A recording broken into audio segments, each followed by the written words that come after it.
join me in singing our church hymn.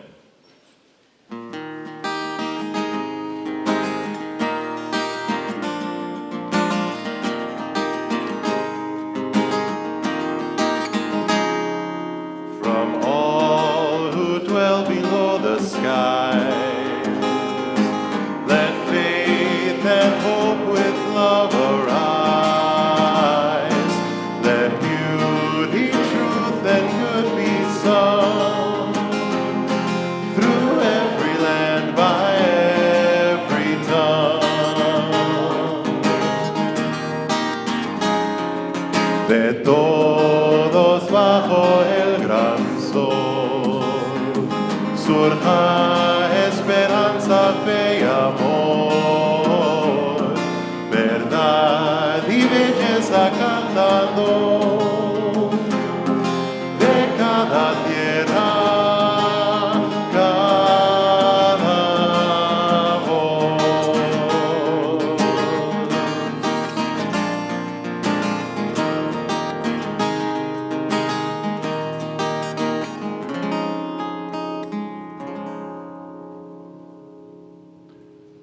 May love be the spirit of this church. May the quest for truth be its sacrament, and service be its prayer. To dwell together in peace, to seek knowledge and freedom, and to help one another in fellowship. This is our aspiration. Que el amor sea la doctrina de esta iglesia, la búsqueda de la verdad, su sacramento, y el servicio, su oración. Vivir juntos en paz, buscar la verdad con libertad y ayudarnos mutuamente en comunidad. A eso aspiramos. Good morning, friends. I'd like to invite any of the children or youth who would like to come up and join me for a time for all ages. I had a moment of panic trying to find the book and remembered I put it up here in the decorations. Come on up. Do you want to sit here so you can see the pictures? So today we're thinking about love, and our story this morning is a book about how one little girl delivers a very powerful message about love, and it's called Love is Powerful. And I need your help. We're going to do a few of the words in the story. Do you think you can help me with some of the words later on in the story? Okay, I'll let you know when it's your turn. This is Love is Powerful. Mari spilled the crayons onto her table. They made a messy rainbow. "What are we coloring, Mama?" she asked. Mama smiled. "A message for the world." Mari ran to the window and pressed her nose to the glass. Far below, people walked in different directions. Buses, cars, and taxis honked and grumbled down the busy street. Mari asked, "How will the whole world hear?" "They'll hear," Mama said, "because love is powerful." Can you practice saying that with me? Can you say love is powerful? Love is powerful. Oh, good job. Remember those words. We're going to say them a couple more times. Mari climbed into her mama's lap. The crayon smelled sharp and new. Mama used one to write some letters. Even though Mama's words stretched across the paper, they would be too small for the world to read, Mari thought. Mari picked up a crayon. As she made her own sign, she imagined her friends in their apartments across the city. Grandma and Grandpa a plane ride away, and all the people in other countries. Mari wondered, how will the whole world see our message? Mama hugged her close. "They'll see," she said, "because..." Do you remember the words? Love is powerful. Love is powerful. Oh, good job.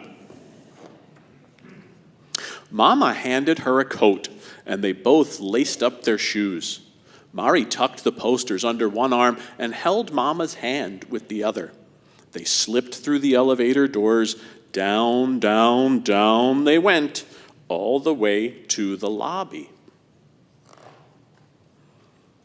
Mari hopped onto the sidewalk, then stopped and looked up. The street was packed with people, more people than she'd ever seen in her entire life. Mari tugged on Mama's arm to ask her to kneel down. Then she whispered in Mama's ear, "Mama, it's so loud, and there's so many people. They won't hear our message." Mama said, "They will, little Mari." Mama lifted Mari up, and for a moment, she felt like she was flying. On top of Mama's shoulders, Mari could see the crowd swell for blocks. Hundreds and thousands, even hundreds of thousands of people marching down the street. Some held signs like Mari's, all saying different things. Everyone cheered as they walked together. Mama joined them. Mari bobbed above the crowd like a canary fluttering over trees. She felt as tall as one of the buildings. Mari raised up her sign for everyone to see, even though she was small and the crowd very big, so big she didn't think anyone would hear her message. She called out her message. What was her message? Love is powerful. Whoa, good job. Through the air, her voice was heard, and someone shouted the message back. Reverend Kristen, could you be our someone? Okay, we're going to say it, and then Reverend Kristen's going to repeat it. Love is powerful. Love is powerful. Again, she yelled the message. Love is powerful. Whoa. This time, when the crowd called back, Mari's message rumbled down the street and echoed off the buildings. It was as loud as breaking waves. Okay, you all, loud as breaking waves. That's your motivation. Are you ready? Love is powerful. Let's do it a couple times. Love is powerful. One more time. Whoa, that was super loud. Thank you. So, that was really powerful. So, at the end of this book, we have a note from Mari. And she wrote this after she grew up a little bit and was reflecting back on that time when she was in the street. This is what Mari says. "I was only 6 years old, but I knew why we were there. Our new president had said some terrible things about women. He made people feel scared and angry. We went to the Women's March along with hundreds of thousands of people that cold day to show that love really is powerful. A few of my friends were with me, with their parents. We rode the subway from Harlem to Midtown together after spending time making our signs. I made two, love is powerful and be kind. We joined the crowd at the march, and I couldn't see that well, and I was tired of walking. My mom lifted me up onto her shoulders as we marched down the crowded street. When I sat on my mom's shoulders, I felt proud holding the sign I had made earlier that day. When I called out love is powerful, to my surprise, the people close to me repeated it back. Each time I said it, more people joined in. Soon, hundreds of people were echoing my chant, love is powerful. At that moment, I really felt its power. One voice can be heard, and one voice can make a difference. My advice to you," this is her advice to you, "is believe in yourself, be confident, and don't be afraid to speak up." No problem there, I don't think. "And remember to speak up, not just for yourself, but for others too. Love, Mari." Whoa, thank you for helping me with our story, and thank you for helping me with our story. So, friends, can you help me one more time? We're going to stand up here, and we're going to lead the congregation in our affirmation, and I need your help with the hands. You ready? We are Unitarian Universalists, a people of open minds, loving hearts, and welcoming hands. Somos unitarios universalistas, personas de mentes abiertas, corazones amorosos y manos que dan la bienvenida. And now I invite all the children or youth who would like to join me and their other leaders, and we'll go to religious education. Got all of them?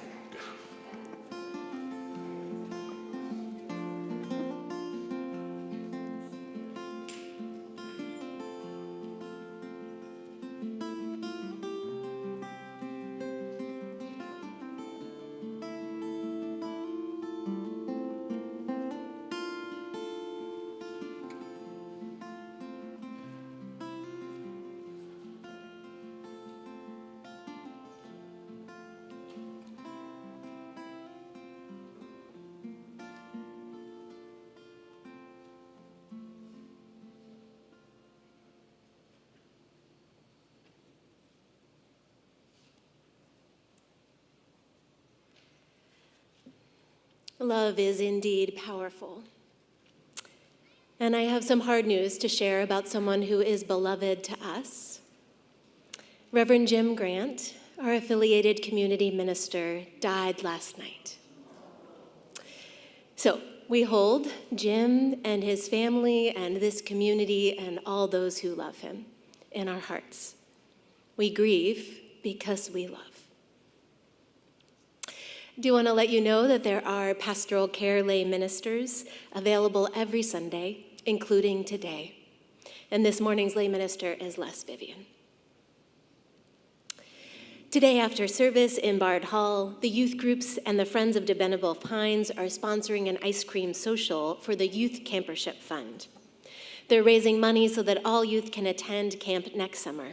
Join us to support our youth and our camp. And I have one more announcement. When there is a fifth Tuesday in the month, like there is this month, your Board of Trustees hosts a meeting along with Journey Toward Wholeness. The meetings are held on Zoom, and they're open to everyone in the congregation, and they're about our continuing work to become a beloved community. This month, on Tuesday, January 30th at 6:30 p.m., myself and Reverend Justine will be leading a workshop on the book Transforming Conflict by Reverend Teresa Cooley. We'll be looking at the first 2 chapters.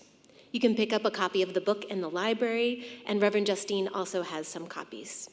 We hope you'll join us for this session, January 30th at 6:30 p.m. on Zoom. Now I want to invite up John Shibley to introduce our offering.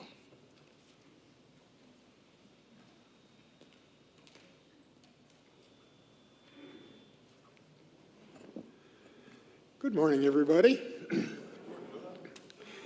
One way we live our values is by sharing our offering each week with an organization working for justice. Throughout the month of January, we are supporting different UU organizations.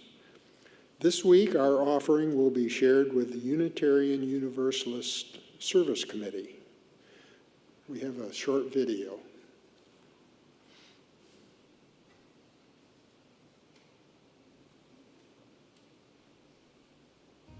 UUSC is an international human rights organization. We're grounded in the principles of Unitarian Universalism and the Universal Declaration of Human Rights. At UUSC, we seek to advance human rights, dismantle systems of oppression, and uphold the inherent dignity and worth of every human being.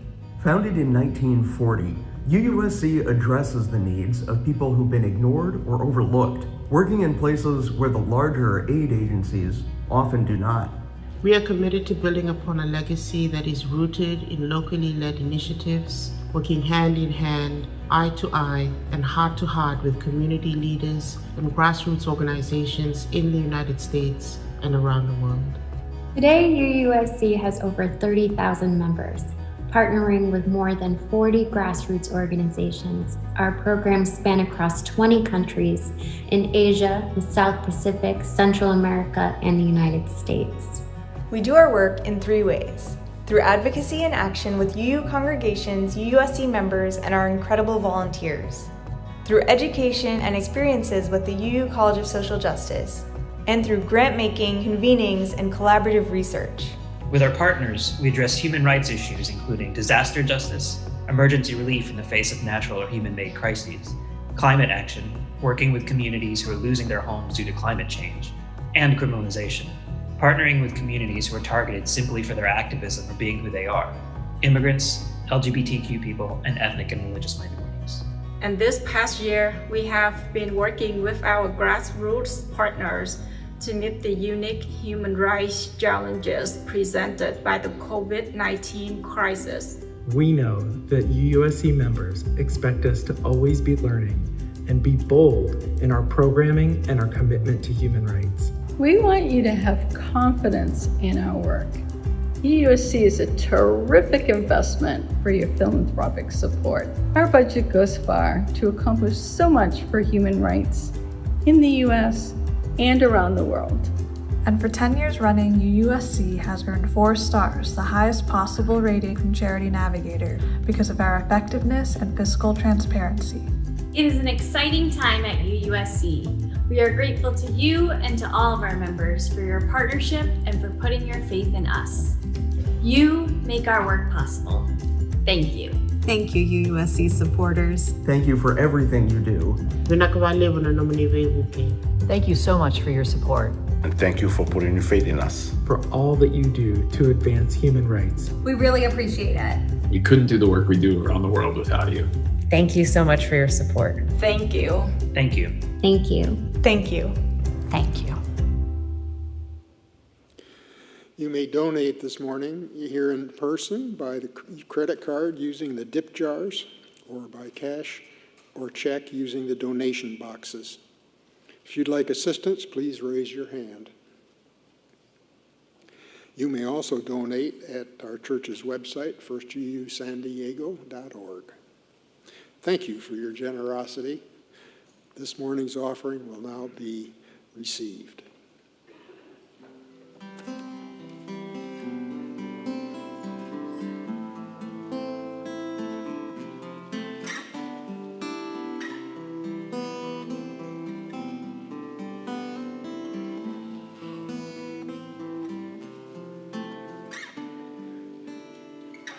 Love at the center, love at the heart of this web of all life, of which we are part. All our values and this covenant I share with you, have love at the center, guiding everything we do.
Love at the center, love at the heart of this web of all life, of which we are part. All our values and this covenant I share with you, have love at the center, guiding everything we do.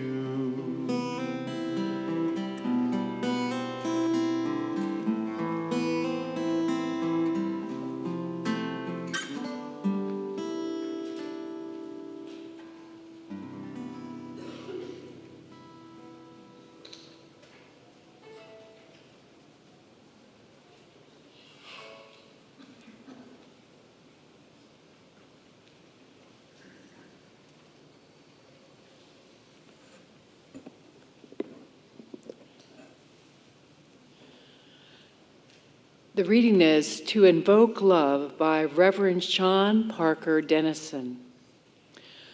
To invoke love is to ask for a hug from a thunderstorm, spill tea in the lap of the infinite trickster, to make the biggest, most embarrassing mistake of your life in front of everyone who matters.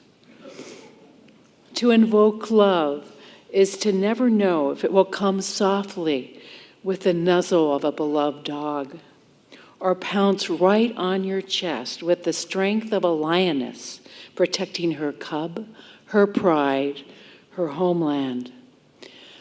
To invoke love is to take the risk of inviting chaos to visit the spaces you spent so much time tidying up, and watch as the breath of life scatters everything you have just folded and put away. To invoke love is to allow for the possibility that your words and actions might become so empowered that you can no longer believe in apathy or the self-righteous idea that nothing can change. To invoke love is to give up self-depreciation, false humility, pride, to consider yourself worthy to be made whole, willing to encounter love that will never let us let each other go. To invoke love is to guard against assumptions, take care with our words and practice forgiveness, not as an ethereal idea, but right here in the messy midst of our imperfect lives. To invoke love is to approach each day and every person with wonder, anticipating love's arrival. Is this the moment? Is this love's grand entrance? Is this person the embodiment of love? Am I the one? To invoke love is to play the fool, the one more concerned with loving than with appearance or reputation, the one ready and willing to be vulnerable, abandoning anything that gets in love's way. To invoke love is to be ready to become love, here, now, in everything we do. Are you ready?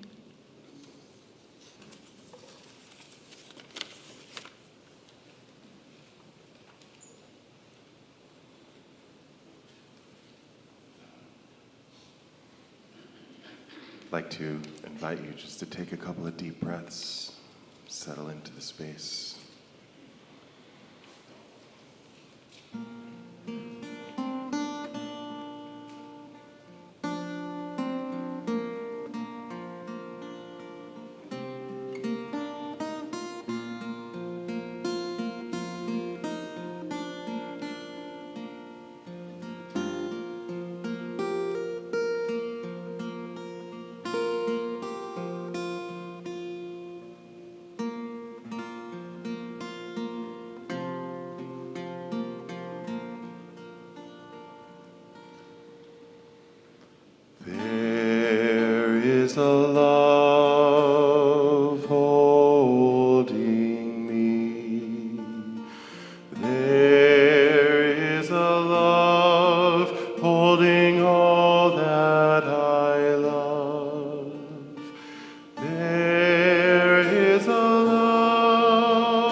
I invite you to join me in resting for a few moments in love. Feel yourself surrounded by the love in this room, by the spirit of love and life, holding you, allowing you a space to bring all that pains your heart, all the joy, all the grief and gratitude present right here, held in love.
Love is powerful, shouts Mari from the shoulders of her mother into a sea of people on the streets of New York City.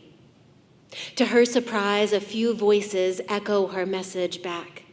But each time she calls it out, more voices return her chant until finally hundreds of voices are calling out, "Love is powerful." In a letter at the end of the story, Mari says, "At that moment, I really felt its power." Have you ever had an experience like this? A time where you felt in your body the power of love? I resonate with this story because I was also at the Women's March in 2017, not in New York City, but in San Francisco. That week, I was taking a class at Star King School for the Ministry, and I was struggling with feelings of despair and outrage over the inauguration of a politician who openly spoke hate, incited violence, and sowed division. I remember getting off the BART, being surrounded by thousands of people, many of them in their pink hats.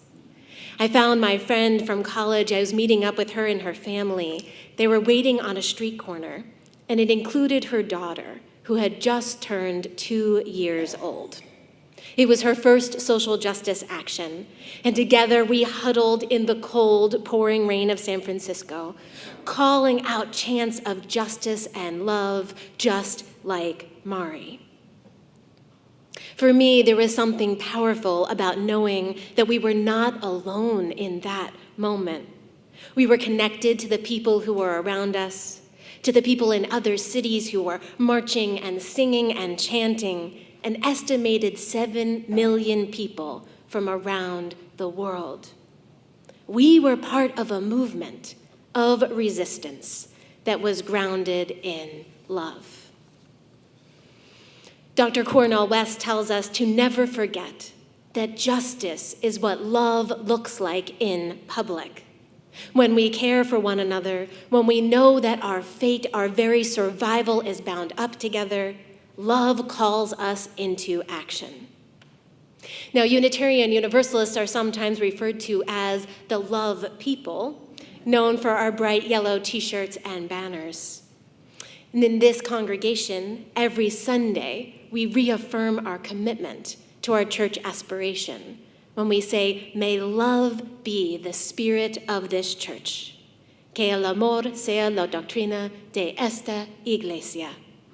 And the new proposed Article 2 a revision of the bylaws of the Unitarian Universalist Association, puts love at the center of how we understand who we are as a people of faith. The proposal reads this way: love is the power that holds us together and is the center of our shared values. We are accountable to one another for doing the work of living our shared values through the spiritual discipline of love. So what do we mean by love? And why is love so central to who we are as a people of faith? Now, I know that some of us struggle with the word love, and I think maybe it's because we don't have a shared definition. When we hear love, we might think about romantic love. And this idea of love is often interwoven with experiences of heartbreak, disillusionment, disappointment, and loss. Love can be perceived as sentimental, naive, or weak. And yet we get these glimpses, just like Mari did, of the potential power of love. So I want to introduce some possible definitions. M. Scott Peck, a psychiatrist and author of The Road Less Traveled, writes about love this way: love is the will to extend oneself for the purpose of nurturing one's own and another's spiritual growth. Love is as love does.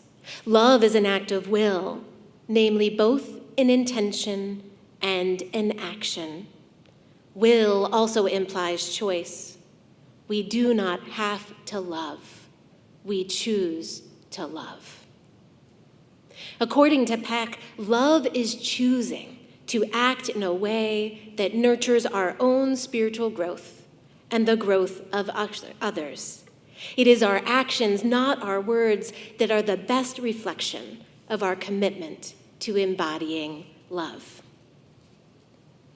Sharon Salzberg, a meditation teacher who's been influential in my own spiritual life, writes about love this way: when I think about love in the Buddhist tradition, it's called metta. It most profoundly means a sense of connection. It doesn't mean liking somebody or approving of them or giving in to them or anything like that. It's a profound knowing that our lives are intertwined, that there is a we that is a really fundamental truth. It is the truth of interconnection. Salzberg continues, one of my favorite definitions of love came from a movie called Dan in Real Life, where one of the characters says, love is not a feeling, it's an ability. I realized that when I thought about love as a feeling, it became a commodity. It was in someone else's hands to give to me or to take away from me. But if it's an ability, a capacity, it's within me, and other people can ignite it or threaten it.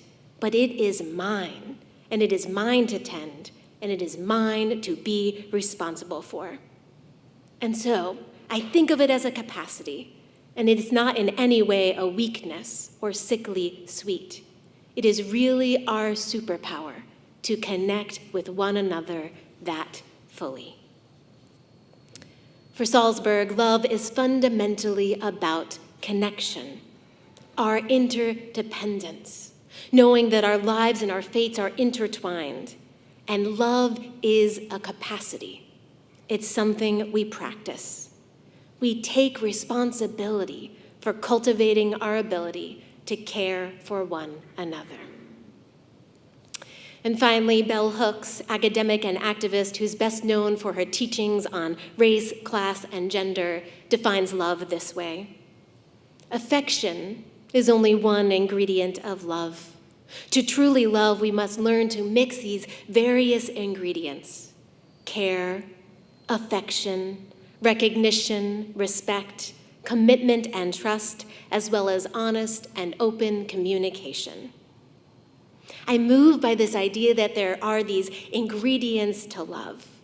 It gives us a sense of the concrete skills we might hone to become more loving.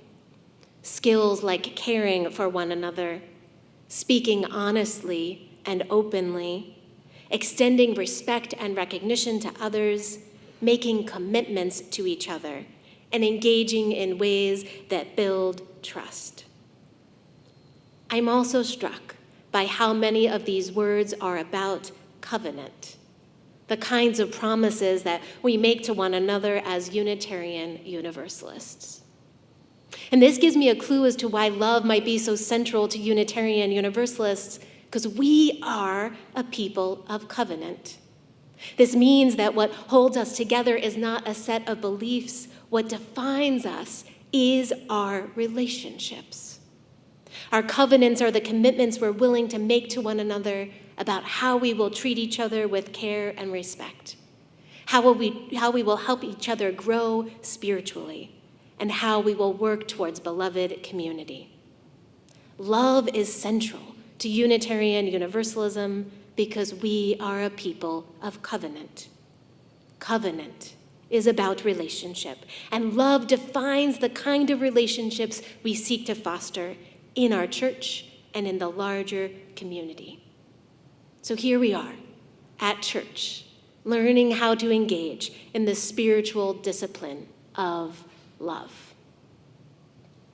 Now, I want to say I think there are also really important theological strands from our heritage that inform the centrality of love.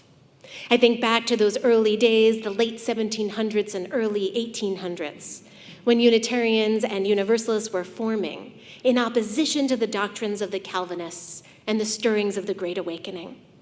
The Universalists were opposed to the teaching of salvation for only a few.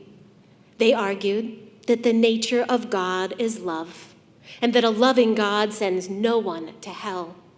All are saved. There is nothing you can do and nothing that you can be that makes you undeserving of love. What a radical departure, replacing a God of judgment and predestination with a God of love. This question of salvation, of what saves us from suffering, was not only about what happened in the afterlife, though. The Universalists believe that hell was indeed real, but it is experienced right here in this life when we harm one another, when we forget that we are connected. Not only did the Universalists believe that a loving God saved all in the afterlife, they also believed that heaven could be experienced right here on earth, made real through our actions, that we would be the conduits for God's love. Reverend Dr. Rebecca Parker, UU theologian, writes this in her essay, Under Construction. Heaven can be experienced in the here and now, when we treat one another with loving kindness, justice, and compassion. What saves humanity from hell is the power of creative love. Now, the Unitarians also embraced a loving God, and they rejected the idea of human nature as essentially depraved and sinful. The Unitarians believed in the potential of goodness of human nature, and that we could save one another through our character and good works. Dr. Parker writes again, "It is a distinctive part of our theological house to say that we are saved by solidarity with one another. Humanity is one communion. Our embodiment of love is where we can place our hope. Love is what will save us." Love, the nature of the divine, the nature of humans, that which will save us from suffering and injustice. This has been the central message of our faith since its very inception. Now, many of us may not believe in the concept of God or the divine that our ancestors did. In current-day Unitarian Universalism, we are this container that is large enough to hold many different ideas and experiences of that which is larger than us. And for many of us, the nature of that thing which is larger is still love. We call upon the spirit of life and love, the animating force behind all things, to work through us. Love is the place that we go to rest and to be held in grace. For those of us who lean towards the mystical and the contemplative, what we discover when we get quiet and we connect intimately with the great mystery is a love beyond comprehension. A love that accompanies us, pervades all beings, and works through us to make the world more whole. This is why I am excited about a new conception of our values as Unitarian Universalists, as expressed in Article 2.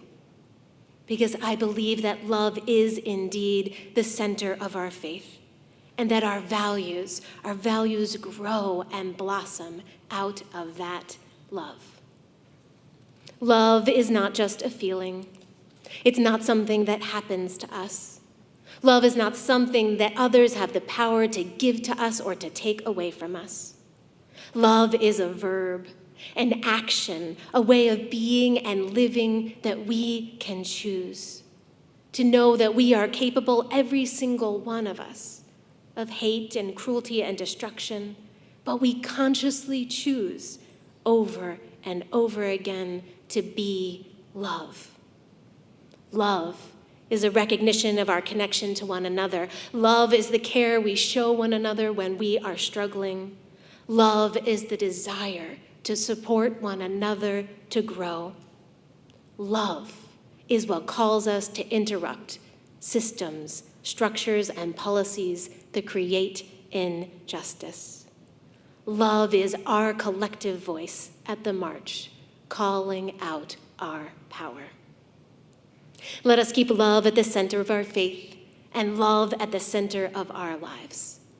From our opening words, may we remember, we live in a house of love, a love that will not let us go. We live in a house of love and always will. May we make it so, and blessed be.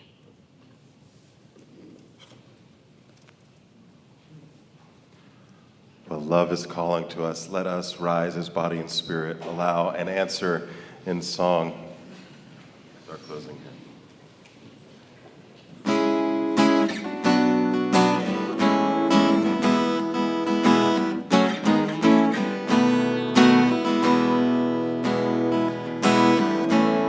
The promise of the Spirit,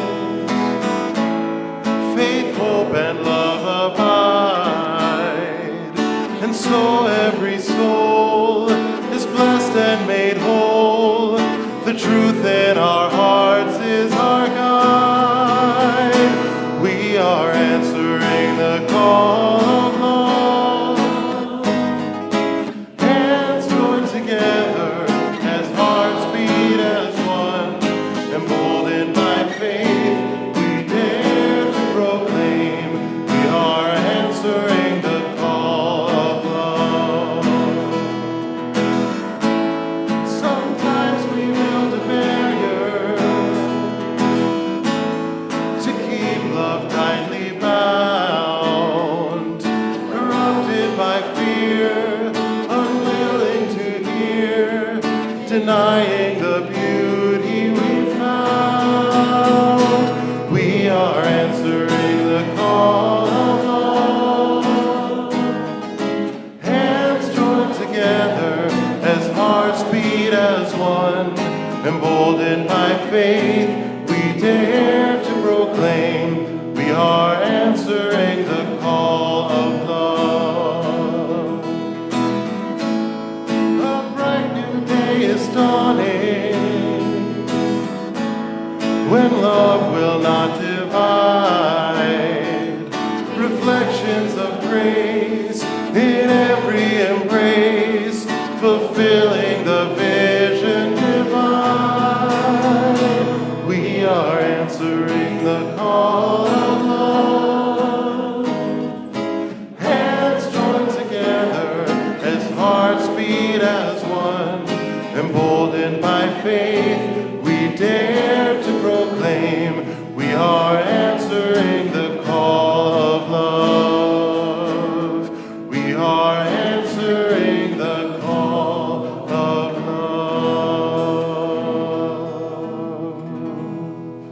'Cause May we choose to be love this day and every day. Blessed be, and go in peace.